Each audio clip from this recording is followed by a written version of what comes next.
Bismillahirrahmanirrahim. Assalamualaikum warahmatullahi wabarakatuh.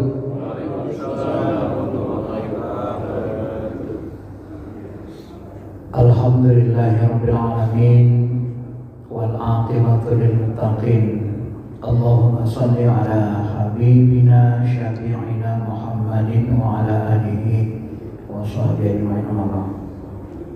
Bapak Ibu yang dirahmati Allah Subhanahu wa taala, mari sama-sama kita bersyukur segala nikmat Allah taala dan bersalawat atas Nabi kita Muhammad SAW. Mudah-mudahan dengan syukur dan salawat ini bisa menjadi syafaat bagi kita nanti di hari akhirat, dimuliakan oleh Allah Subhanahu wa taala, dijauhkan dari siksa neraka Allah. Bapak Ibu yang dirahmati Allah, sebentar lagi insya Allah kita akan melaksanakan kurban, tepatnya pada tanggal 10 Zulhijjah. Boleh hari raya tasyrik 11, 12, 13, dan tidak boleh di luar itu, di 4 hari saja. Dalam fikih ada istilah wajib muhaddad, ada juga sunnah muhaddad, yang artinya kewajiban itu atau sunnah itu waktunya dibatasi hanya 4 hari. Kalau kita melakukannya di luar itu, maka itu tidak dihitung kurban. Kita nyembelih hewan sebelum sholat Idul Adha itu dihitung sedekah, bukan kurban, karena waktunya keluar dari waktunya. Sama dengan ketika kita sholat zuhur tapi waktu maghrib, itu tidak dihitung zuhur karena keluar dari waktunya. Zuhur itu waktunya dari apabila matahari bayangan kita sama tingginya sampai masuk waktu asar. Begitulah kaidah-kaidah hukum yang digariskan dalam fikih. Nah, dalam kesempatan ini kita akan melihat sisi spiritualitasnya kurban ini. Secara bahasa kurban itu artinya berasal dari kata qoroba. Qoroba artinya dekat. Kurban, kurban itu adalah bentuk isi masdar. Dari kurban itu dekat. Memang sebagaimana disepakati ulama bahwa seluruh ibadah makhluk yang kita lakukan, sebagaimana dulu bulan lalu juga kita bahas, bahwa salah satu indikator ibadah amal itu sukses adalah munculnya rasa dekat.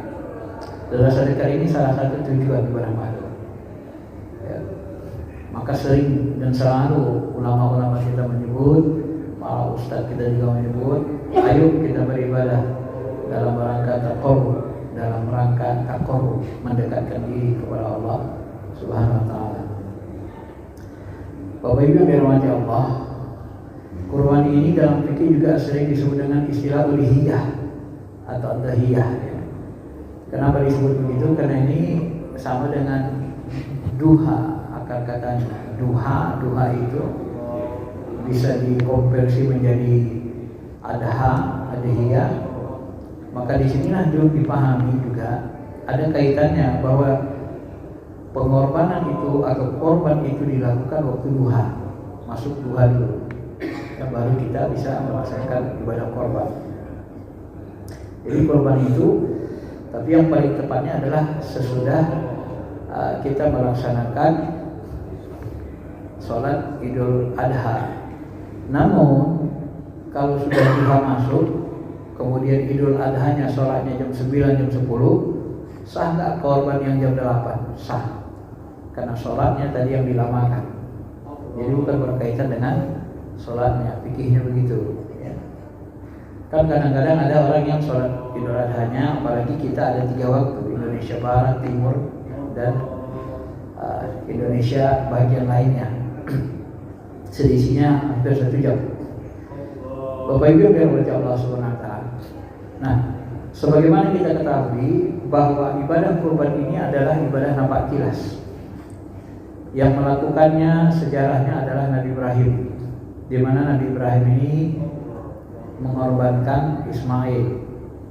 Dalam Quran ayat yang paling sering kita baca itu adalah walamma balagha ma'saya qala ya bunayya inni ara fil manam anni adbahuka fanzur madza tara. Tatkala Ismail ini beranjak remaja, ya, gagah-gagahnya, tampan-tampannya, tiba-tiba turun perintah, dan perintah ini turun lewat mimpi. Ya. Nabi-nabi terdahulu itu banyak perintah itu turun lewat mimpi. Wahyu itu turun dalam mimpi. Sedangkan masa Nabi Muhammad memohon ke Allah kalau bisa Al-Quran ayat Tuhan itu perintah itu turun di waktu jaga. Maka seluruh ayat Quran itu perintah Allah turunnya di waktu jaga, Nabi sadar, ya, bukan di waktu mimpi. Tapi nabi-nabi sebelumnya banyak ayat atau perintah Allah itu suhuf-suhuf wahyu yang turun waktu mimpi. Maka nanti muncullah kaidah mimpi orang soleh, orang beriman itu adalah salah satu dari 42 kenabian. Itu yang tersisa yang kita punya. Dia kekuatannya mendekati wahyu. Tapi yang bermimpi adalah orang-orang soleh. Nah, Nabi Ibrahim ini bermimpinya berkali-kali. Ada yang jauh sampai 9 kali baru beliau diyakinkan Allah itu. Berkali-kali bermimpi menyembelih Nabi Ismail al-Bahuka. Lalu beliau sampaikanlah kepada Nabi Ismail, "Fanzur madza tara." "Hai anakku, bagaimana pendapatmu? Aku berkali-kali bermimpi diperintahkan Allah dalam tidurku untuk menyembelihmu." Inilah awal terjadinya kurban daripada kurban. Lalu kita mungkin bertanya, kenapa Nabi Ibrahim diperintahkan menyembelih kurban? Terdapat dalam riwayat, ditulis dalam banyak kitab tafsir, termasuk tafsir Ibnu Katsir juga mengutip riwayat ini, bahwa Nabi Ibrahim ini pernah terceletuk ngomongnya. Dia mengatakan, kalau Allah nanti minta anakku disembelih demi cintaku kepada Allah, minta dikorbankan, aku korbankan. Akan kubuktikan bahwa cintaku lebih tinggi kepada Allah daripada lainnya.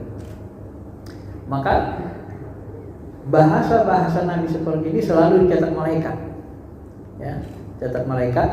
Maka ini terdengar oleh Allah Subhanahu Wa Taala, dan karena itulah dia diuji dengan perintah menyembelih anaknya. Memang di dalam spiritual Islam Allah itu tidak mau diduakan. Ya, artinya Allah tidak mau ada sesuatu yang lebih kita cintai dalam hati kita selain dirinya. Dia paling pantang, paling benci dengan bahasa kita syirik, diduakan. Bahkan dalam cinta pun dia tak mau diduakan. Ya. Maka Bapak Ibu yang dirahmati Allah Subhanahu Wa Taala, oleh karena itulah nanti Nabi Nabi Ibrahim ini berintahkan, karena rasa cintanya kepada Ismail tumbuh semakin kuat, semakin mengental. Maka Allah Subhanahu Wa Taala melirik. Ya, disinilah waktu untuk menguji Nabi Ibrahim, apakah dia benar lebih mencintai Allah daripada anaknya. Padahal Bapak Ibu, Nabi Ismail ini beliau doa minta ke Allah supaya punya anak turunan selama 40 tahun, karena istri beliau adalah mandul. Ya. 40 tahun minta turunan supaya ada yang meneruskan generasinya, baru dikabulkan Allah. Bapak Ibu bisa bayangkan, seorang nabi kekasih Allah, Khalilullah, itu berdoa meminta anak 40 tahun baru kabul. Dan setelah dapat, beranjak dewasa, disuruh sembelih, disuruh potong. Kan gitu. Nah, dari sinilah nanti kata ulama, nama Ismail itu sebenarnya diambil dari bahasa Ibrani. Isma artinya mendengar, Il artinya Allah, sebutan untuk Allah. Ismail artinya adalah Allah mendengar atau mengijabah doa Nabi Ibrahim. Maka Ismail itu adalah bentuk terkabulnya doa atau permintaan Nabi Ibrahim. Bapak Ibu yang dirahmati Allah Subhanahu Wa Taala. Nah, disinilah nanti disebut dalam Quran, Alhamdulillahilladzi wahaba li 'alal kibari Ismail. Nabi Ibrahim berdoa, segala puji bagi Allah yang memberikan aku anugerah 'alal kibar, waktu aku tua renta, sudah sangat tua, Ismail, tua Ishak, baru nanti diberi Ishak. Inna Rabbi la sami'ud du'a. Sesungguhnya Tuhanku benar-benar mendengarkan doaku. Jadi di sini juga terjadi mukjizat. Tidak ada yang tidak mungkin, walaupun mandul masih bisa melahirkan jika Allah melakukannya, ya. Masyaallah muslimin, Bapak Ibu yang maka tatkala Nabi Ismail mulai beranjak dewasa, muncul kecintaan yang bersangatan di diri Ibrahim, maka Allah perintahkan untuk menyembelihnya, memotongnya. Maka di sini kita sebut salah satu hikmah spiritual tertingginya adalah pengorbanan ini, kurban ini adalah bukti cinta. Ya. Artinya Allah Subhanahu wa taala ingin membuktikan apakah benar Ibrahim itu lebih mencintaiku daripada anaknya, sebagaimana yang dia katakan. Kenapa Ismail yang disuruh sembelih? Pertama, karena Ismail yang dirindukan di doa, dimintakan selama 40 tahun. Yang kedua, dalam naluri kemanusiaan, laki-laki seorang ayah itu lebih cinta kepada anaknya, ya, anaknya lebih cinta dia daripada hartanya, istrinya dan seterusnya. Anak laki-laki yang beranjak dewasa, ganteng, gagah itu lebih dicintai seorang ayah, lebih cintai seorang Ibrahim ketimbang bahkan istrinya kalah nanti rasa cinta sayangnya itu. Bahkan kalau anak itu sakit parah, dia akan jual rumahnya, dia akan jual mobilnya supaya anak itu sembuh, kalau perlu dikorbankan. Sampai begitu kecintaan naluri manusia. Maka Ismail ini adalah sebuah lambang kecintaan tertinggi, harta kekayaan yang dimiliki manusia, dan ini dicobakan kepada Nabi Ibrahim. Ya. Mampukah dia mengorbankannya? Ternyata dia mampu. Maka bahasa Tuhan yang lain, lan tanalul birra hatta tunfiqu ma tuhibbun wa ma tunfiqu min syai'in fa innallaha bihi alim. Kamu tidak akan sampai ke maqam mendapat derajat hamba yang yang berbakti kepada Allah, yang benar-benar berbakti, abrar, ulul abrar, sampai kamu mampu menginfakkan benda atau harta atau sesuatu yang paling kamu cintai. Jadi sesuatu yang paling kita cintai itu harus mampu kita infakkan untuk mendapatkan cinta tertinggi dari Allah Subhanahu wa taala. Ini rahasianya. Ya. Kita tukar itu rasa cinta kepada selain Allah itu, sehingga Allah Subhanahu wa taala mencintai kita. Dan dia memang tidak suka Allah itu kalau di dalam hati hambanya, kekasihnya, orang beriman itu ada cinta selain diri. Tidak mau dia. Maka kalau dalam bahasa sofistik disebut Allah itu sebenarnya hakikatnya, kata masyaikh-masyaikh kita, bahwa sesungguhnya qalbu kita itu tidak boleh kita serahkan kepada selain Allah. Ya. Artinya apa? Kalau kita punya anak, punya istri, itu cukup dalam taraf sayang, tanggung jawab. Tidak boleh masuk ke dalam lubuk hati yang dalam sehingga kita cinta mati. Tidak boleh sebenarnya. Ya. Maka para nabi itu semuanya begitu. Para nabi, Nabi Muhammad SAW, ketika istrinya meminta dunia, cenderung kepada harta, ya, maka Nabi lihat ada tingkah laku yang berubah. Maka sini turun ayat, katakan Muhammad, sini kuceraikan kamu semua. Jadi 9 atau 11 istrinya itu dipanggil semua untuk diceraikan Nabi. Ketakutan semua. Nah, itulah yang cobaan pada istri-istri Nabi, pada keluarga Nabi kita Muhammad SAW. Artinya Nabi pun sudah membuktikan bahwa yang paling dia cinta itu adalah Allah Subhanahu wa taala. Tidak boleh, apalagi seorang nabi, seorang kekasih Allah Subhanahu wa taala, harus lebih mencintai Allah daripada yang lainnya. Nah, mencintai Allah lebih dari yang lainnya inilah yang membuat nanti kita merasa nikmat punya Tuhan Allah.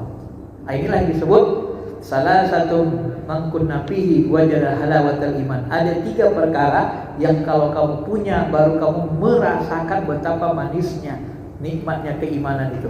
Apa itu? Ayyakunallahu wa rasuluhu ahabba ilaihi mimma siwahuma.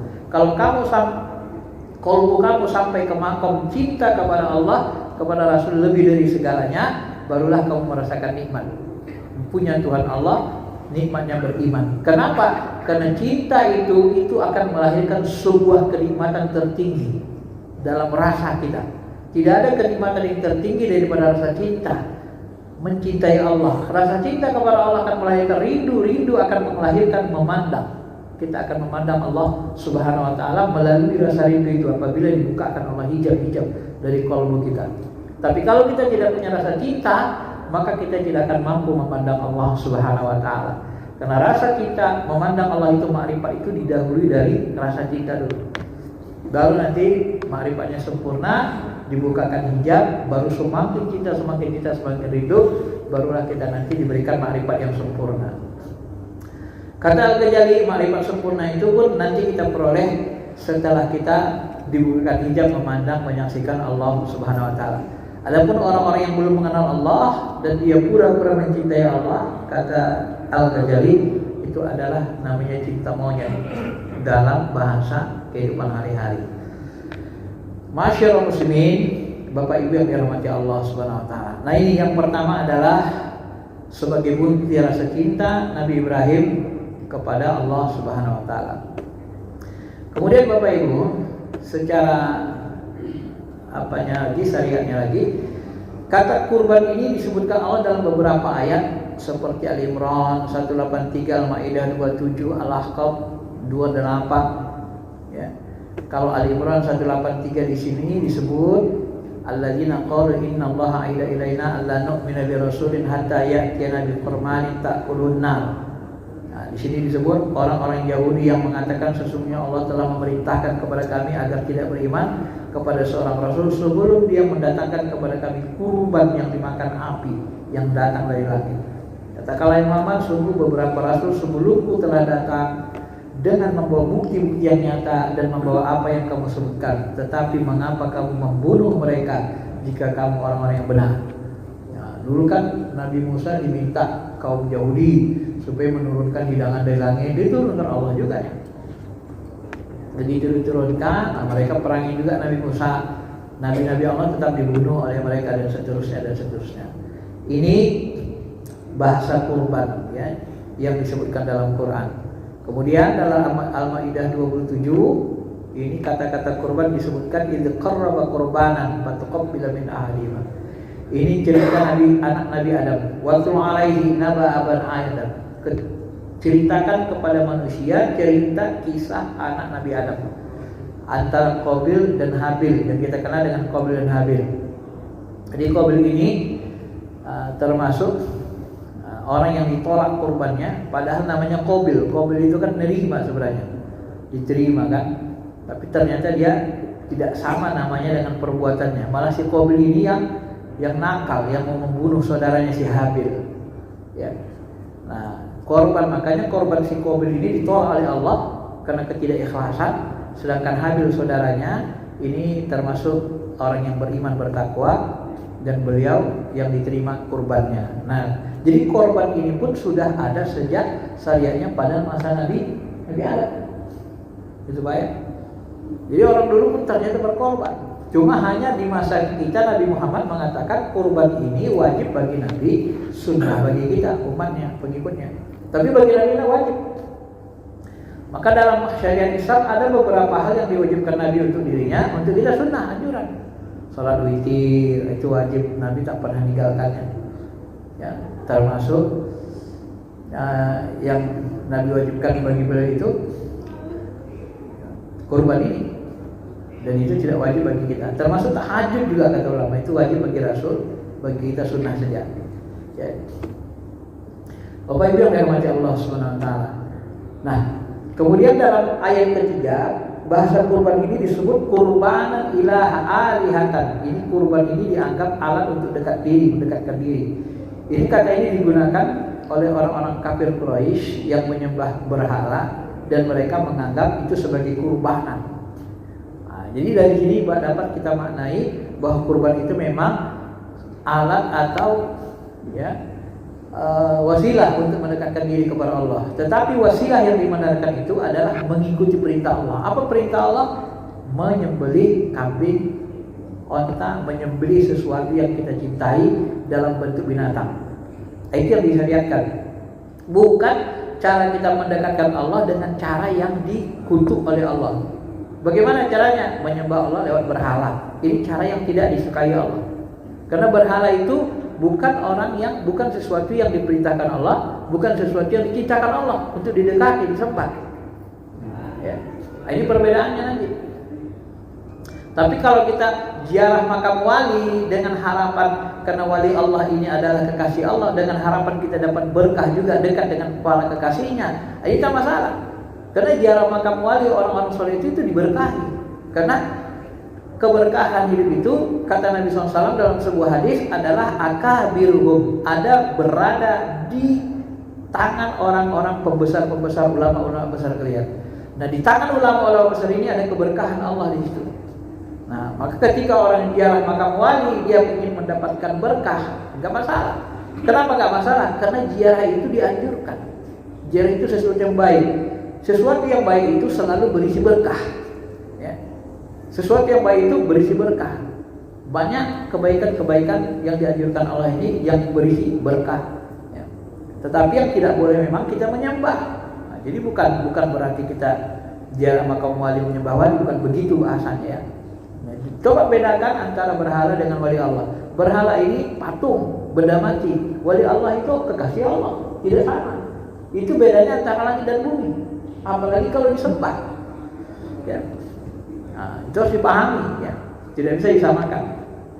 Maka orang-orang yang menyamakan ziarah kubur dengan menyembah para wali, dengan menyembah berhala, itu kiasnya namanya kias mardudun, kias pasif, kias tertolak. Kenapa? Dia tidak setara, karena secara tidak langsung dia menyamakan Nabi Muhammad, orang soleh, para wali dengan berhala. Padahal berhala itu tidak sama. Berhala benda mati, orang soleh, Nabi Muhammad itu adalah orang yang mulia, yang dekat dengan Allah Subhanahu Wa Taala. Ma'asyiral muslimin, bapak ibu yang dirahmati Allah Subhanahu Wa Taala.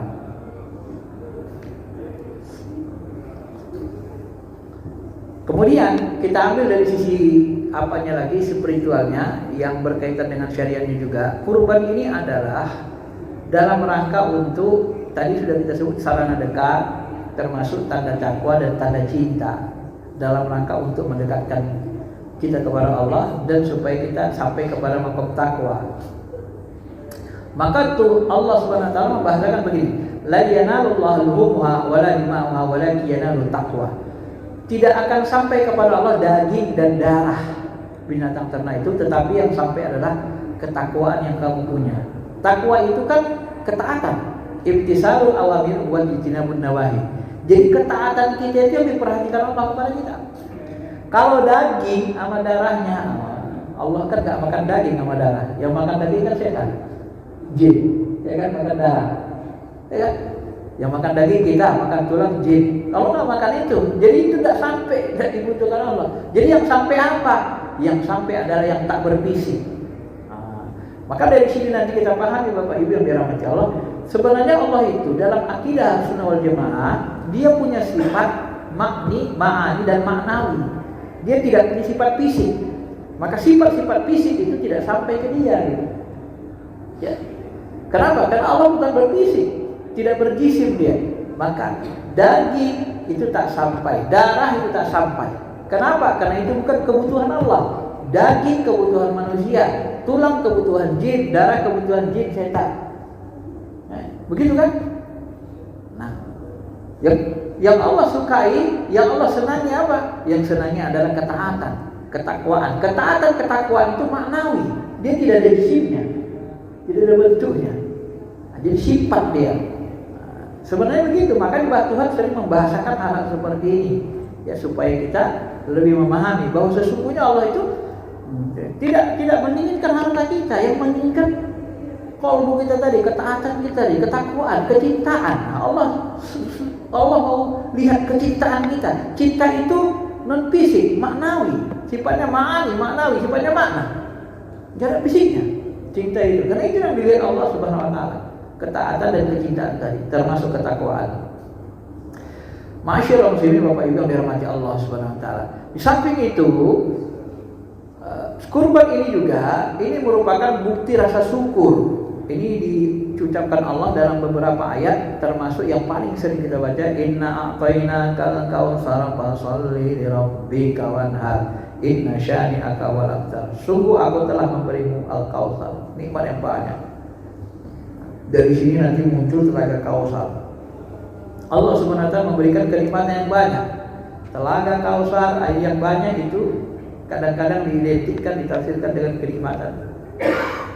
Maka hendaklah engkau sholat, menyembah Tuhanmu, dan wanhar, berkorbanlah.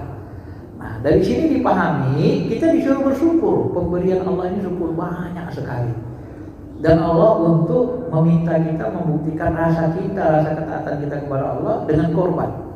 Maka korban ini adalah salah satu tuntutan untuk membuktikan ketaatan kita, rasa syukur kita kepada Allah Subhanahu wa taala. Bapak Ibu yang dirahmati Allah, saya berpikir kalaulah sekiranya syariat Nabi Ibrahim dan syariat Nabi kita Muhammad SAW ini dilanjutkan dengan memotong anak, yang menyembelih anak benar-benar seperti Nabi Ibrahim menyembelih Ismail, sekiranya itu tidak diganti Allah dulu dengan kibas, maka mungkin orang akan takut masuk Islam. Kenapa setiap tahun harus bunuh anaknya sendiri? Kalau anaknya 5, tahun pertama anak yang pertama dibunuh, ini akan gontok-gontokan nih.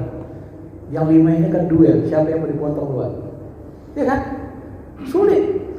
Tapi karena Allah mengerti, sebenarnya yang diinginkan Allah bukan fisik, tapi rasa, maknawi, rasa cinta tadi. Bukan fisik anak itu yang dibutuhkan untuk dibunuh, dihilangkan. Tidak begitu. Nah, maka digantilah dengan kibas, binatang. Nah, maka binatang itu memang kebutuhan kita kan? Memang kemakanan manusia. Maka dari situlah kita harus memahami bahwa sesungguhnya semua ujian Allah ini selalu saja bersifat rasa sedih, rasa sakit, rasa cinta, rasa keimanan, rasa ketakwaan. Sifatnya maknawi semua. Itulah bahasa di mana Tuhan sering mengatakan dengan bahasa Nabi, innallaha la yanzuru ila suwarikum wala ila asabikum wala ila amwalikum walakin yanzuru ila qulubikum. Yang dipandang Allah dari kita adalah hati kita. Wa amalikum, baru amal-amal perbuatan kita, ketaatan kita, ketundukan kita kepada Allah Subhanahu wa taala. Jadi ketundukannya itu yang diperhatikan Allah Subhanahu wa taala. Memang secara teori ya, kemungkinan dalam pemahaman yang lebih dalam, orang yang sudah mengenal Allah dia tidak akan berani syirik, menduakan Tuhan, mengakui ada Tuhan selain Allah. Contoh iblis. Apakah iblis mengatakan ada jin sebagai Tuhan? Tidak berani dia. Iblis itu sudah yakin karena dia sudah kenal dengan Allah. Ya walaupun tidak sempurna, tidak diiringi rasa cinta, tapi dia kenal bahwa Allah itu Tuhan semesta alam. Maka dia tidak berani mensekutukan Tuhan. Tidak berani. Cuma iblis ini dia tidak taat, nggak takwa bahasanya. Bandel. Seperti anak kita misalnya, tahunya anak kita itu kita ayahnya, tapi bandel, nggak mau disuruh. Tapi dia tidak akan mengingkari bahwa kita ayahnya. Gak bisa diingkarinya karena dia tahu dia dari kecil kita asal. Begitu kan? Iblis itu sudah kenal sama Allah, tapi dia ingkar sama Tuhan. Tidak taat dia. Maka dalam ilmu Islam ini ada ilmu syariat hakikat, harus berbarengan dia. Maka dari situlah kita harus memahami bahwa makrifat itu, makrifat yang sempurna harus disertai dengan cinta. Cinta harus disertai, dibuktikan dengan ketaatan, pengorbanan. Ya. Maka dalam tradisi sufi sering muncul riwayat ketika Allah bertanya kepada iblis, wahai iblis, kenapa engkau tidak mau sujud kepada Nabi Adam? Ya Allah, aku tidak mau sujud Nabi Adam. Masa aku sujud sama Nabi Adam? Aku lebih baik dari dia. Lalu Nabi Adam itu ya kan baru diciptakan. Kemudian ya Allah, aku pokoknya nggak mau sujud kepada selainmu. Yang mau sujud aku hanya kepadamu. Selain engkau nggak mau aku sujud. Gak mau nundukkan diri, hanya engkau saja aku mau. Lalu apa jawab Allah? Wahai iblis, bukankah yang menyuruh sujud itu aku, bukan yang lain? Jadi yang menyuruh sujud Allah, bukan yang lain. Nah, kalau yang lain menyuruh dia, mungkin dia bisa nolak. Kok kamu masih nanya gitu? Kan yang nyuruh aku. Nah, disinilah muncul keingkaran, ketidaktaatan iblis. Maka dialah menjadi orang yang tercela. Ini dalam syariat kita yang lebih mendalam hakikatnya harus bisa dipahami seperti itu. Maka ilmu makrifat ini pun, spiritual Islam ini pun nanti harus dijalankan berbarengan dengan syariat. Ya, jangan keluar dari syariat Islam. Masyaallah muslimin, Bapak Ibu yang dirahmati Allah.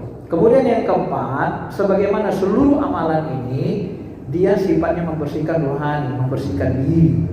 Maka kurban ini juga adalah dalam rangka meraih kesucian. diampuni dosa-dosa kita. Semua amalan gitu. Tidak ada amalan dalam Islam ini yang tidak menghapuskan dosa kalau kita lakukan dengan ikhlas dan baik. Maka dari itulah Nabi pun mengatakan kepada Fatimah, Fatimah, berdirilah, saksikan hewan sembelihmu. Sungguh kamu diampuni dosanya pada saat awal tetesan darah itu dari dosa-dosa yang kamu lakukan. Begitu menetes darahnya, begitu langsung dosa-dosa kita dihapuskan oleh Allah Subhanahu wa ta'ala. Dalam hadis yang lain disebutkan, sesungguhnya bagimu dari awal tetes darah hewan kurbanmu berupa ampunan dosa yang telah lalu. Lalu Fatimah bertanya, ya Rasulullah, apakah ini khusus untuk keluarga kita atau untuk kita atau seluruh umat Islam? Beliau SAW menjawab, tidak, bahkan ini berlaku untuk kita dan seluruh orang-orang Islam kaum muslimin. Lalu Fatimah pun terdiam. Artinya seluruh kita akan dihapuskan dosanya apabila kita melakukan kurban. Di dalam kurban juga banyak sekali kebaikan. Pada setiap bulunya itu terdapat kebaikan. Setiap bulunya itu berapa, macam mana kita hidup bulunya itu banyaknya. Nah, itu merupakan setiap bulunya ada kebaikan, keberkahan di situ ya. Dan nanti hewan kurban yang kita lakukan itu, dia akan datang hari kiamat dengan tanduk-tanduknya, bulu-bulunya, kuku-kukunya. Darah hewan itu akan sampai di sisi Allah sebelum menetes ke tanah. Karenanya lapangkanlah jiwamu untuk melakukannya. Jadi setiap amal kita ini, kalau kita kaji-kaji secara dalam spiritual, saya perhatikan dalil-dalil ayat dan hadis-hadis terutama. Apabila kita beramal soleh, amal soleh itu kita nanti akan menjelma menjadi sebuah bentuk makhluk seperti malaikat. Maka kadang saya berpikir malaikat itu sebenarnya berasal dari kata malaka, milik kita. Artinya dalam spiritual Islam kita renungi, kita pahami secara mendalam, begitu juga disahkan oleh mursyid-mursyid kita, bahwa malaikat-malaikat itu sebahagiannya tercipta dari amalan-amalan kita, amalan-amalan manusia. Dan disitulah kita paham bahwa manusia lebih tinggi derajatnya dari malaikat. Kenapa dari amalan kita? Begitu kita nanti beramal soleh, meninggal kita wafat di kubur, amal soleh kita itu berbentuk makhluk seperti malaikat. Dia datang, kamu siapa? Aku adalah amal muslim masa hidup di dunia. Cantik, wangi, tampan. Nah, berbentuk seperti malaikat. Maka malaikat itu tercipta dari amalan-amalan baik kita. Dan rahasianya, amalan itu dia akan menjadi sebuah kekuatan kalau kita amalkan minimal 40 hari. Itikaf kita 40 hari, habis subuh sampai terbenam matahari. Itu 40 hari dia akan menjelma menjadi kekuatan rohani. Ya, hitungan 40 hari. Maka Nabi Musa itu disuruh 40 hari di Bukit Tursina.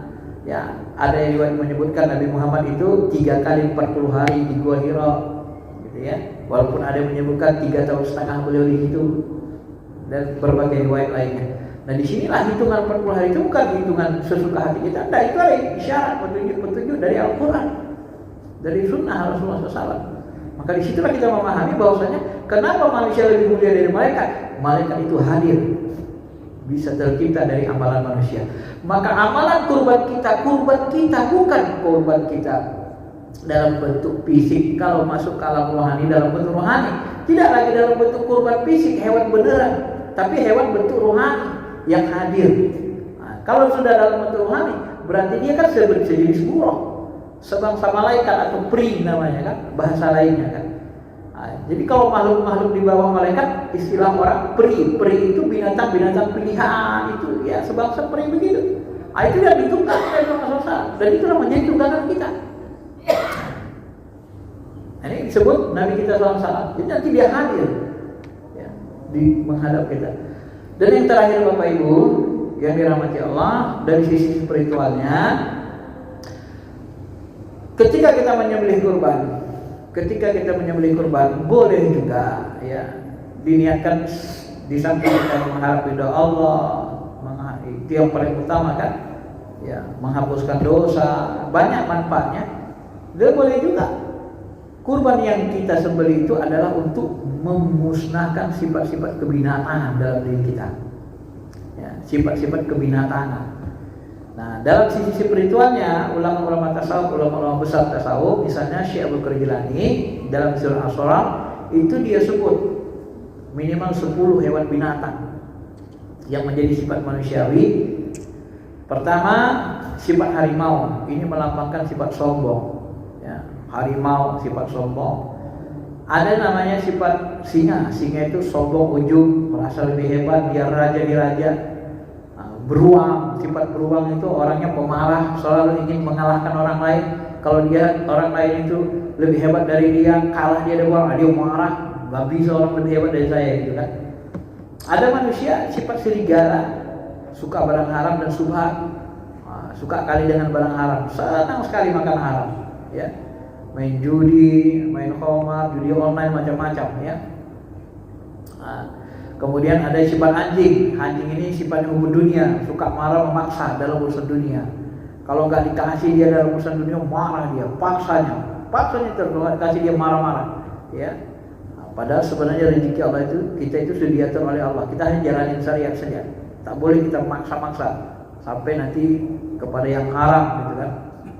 Kemudian ada sifat babi, sifat dendam, iri, tamak, suka mengikuti syahwat, dan sifat babi. Jadi kita miliki. Maka nanti kalau ada orang yang dikasapkan, ada bentuk kasap jin, ada bentuk kasap spiritual juga, ya itu yang kita sebut. Kadang-kadang ada orang yang Allah tunjukkan kan, seperti dia ke Mekah, misalnya cicit Rasulullah SAW, yang dulu kita sebut cicit Rasulullah SAW itu ketika dia Zainal Abidin, ya, ketika beliau masuk ke Mekah haji bersama muridnya, lalu muridnya Syekh luar biasa ini mendapat ampunan Allah, ini banyak sekali orang memuji Allah, banyak sekali orang bertarbiyah memuji Allah, membesarkan Allah, mereka akan dapat ampunan Allah, luar biasa apa ini Syekh. Maukah engkau kulihatkan siapa mereka sebenarnya? Kata beliau, ya. Lalu muridnya disuruh menjamkan mata. Setelah pejam mata, dipegangnya kepalanya, dihapusnya kepalanya sampai dahinya, sampai ke mukanya. Lalu disuruh coba lihat kembali. Begitu dia lihat, maka dilihatnya lagi itu talbiyah itu adalah sebuah raungan. Ternyata ada raungan anjing, ada raungan babi, ada yang raungan musa, gitu ya. Ternyata di situ banyak wajah-wajah spiritual binatang. Wajah spiritual binatang itu adalah salah satunya mungkin, ya, wajah korin kita, jin korin yang kita miliki, atau sifat kebinatangan kita yang belum tunduk. Jadi kita ini apabila belum mampu menundukkan sifat kebinatangan kita, maka wajah rohani kita atau korin kita atau jiwa kita itu nanti masih bentuk binatang secara spiritual. Apabila dia sudah sempurna, baru dia berubah menjadi manusia. Nah, itu bisa kita rasakan dalam diri kita. Apabila kita sudah bisa mampu menundukkan mutmainnah, nafsu kita sudah mutmainnah, tunduk, tenang, tidak lagi terkontaminasi dikuasai sifat kebinatangan, maka dia akan berbentuk manusia secara rohani. Nah, ternyata orang yang haji itu masih banyak sekali yang bersifat-sifat kebinatangan. Ya, sifat binatangnya belum tunduk dalam dirinya. Ya, inilah sifat binatang itu, sifat ujub, sombong, pemarah, dunia, sifat dendam. Dan kita itu memiliki sifat binatang yang berbeda-beda. Cuma uniknya, saya tidak tahu sebenarnya. Cuma yang unik saya rasa di tradisi Cina ada namanya sio. Ada sio kambing, sio ini. Apakah sio ini berhubungan dengan sifat kebinatangan kita? Wallah, sio ini bisa jadi karena persentuhan Siddhartha Gautama yang disebut ulama sebagai nabi, bisa jadi ajarannya sebagian bersentuh, tetapi terjadi penyimpangan karena tidak ada ajaran sunnah Islam yang dijaga Allah sampai kiamat. Bisa jadi terjadi persentuhan spiritual. Wallah. Kan kalau dalam Cina itu kan ada sio kambing, ada sio ini. Apakah itu masuk sifat kebinatang? Wallah. Tapi dalam spiritual Islam ini diakui keilmuannya oleh ulama-ulama kita. Maka kita sebagai manusia harus mampu menundukkan sifat kebinatangan. Makanya di dalam tarikat Naqsabandi itu ada zikir itu yang membakar sifat-sifat kebinatangan kita yang sering disebut dengan zikir nafi isbat, ya. La ilaha illallah, la ilaha illallah, sehingga hancur sifat kebinatangan kita itu untuk membakar sifat kebinatangan atau korin kita yang bersifat binatang atau jiwa-jiwa kita, ruh-ruh paling luar kita yang mirip atau masih dikuasai dengan sifat kebinatangan. Maulana Jalaluddin Arumi bahkan beliau juga mengatakan ada 4 yang disembelih Nabi Ibrahim. Pertama bebek, ada unggas 4 ya. Ada ayam, ada merak, ada gagak. Ini 4 ini. Ini disembelih Nabi Ibrahim. Ini adalah simbol. Ya. Kalau diunggas ada 4. Nanti kalau masuk tadi kibas ya. Beliau juga pernah mensembelih unggas ini untuk apa? Untuk membuktikan, ya Allah, kaifatu hilmaut, bagaimana cara menghidupkan yang mati. Kata Allah, sembelih di binatang itu, unggas itu. Tahu kulit kakinya, kulitnya pisahkan, tiap-tiap gunung. Kemudian panggil mereka. Ketika dipanggil, datang semua dan menyatu kembali. Begitulah cara Allah membangkitkan, mampir kubur. Manusia sudah hancur dalam kubur. Itu ketika Nabi Ibrahim bertanya kepada Allah, bagaimana cara Allah membangkitkan orang dalam kubur. Nah, kata Maulana Jalul Rumi, ada 4 sifat unggas yang disebut Ibrahim. Ini menjadi simbol. Yang pertama sifat bebe, ini sifat rakus, mencerminkan rakus. Kemudian ayam ini menambahkan sifat hawa nafsu. Kemudian merak ini kesombongan, karena merak itu menunjukkan keindahannya, dia yang paling indah dari semua binatang. Dan yang keempat gagak, melukiskan ini keinginan, ya, keinginan yang tidak terkontrol.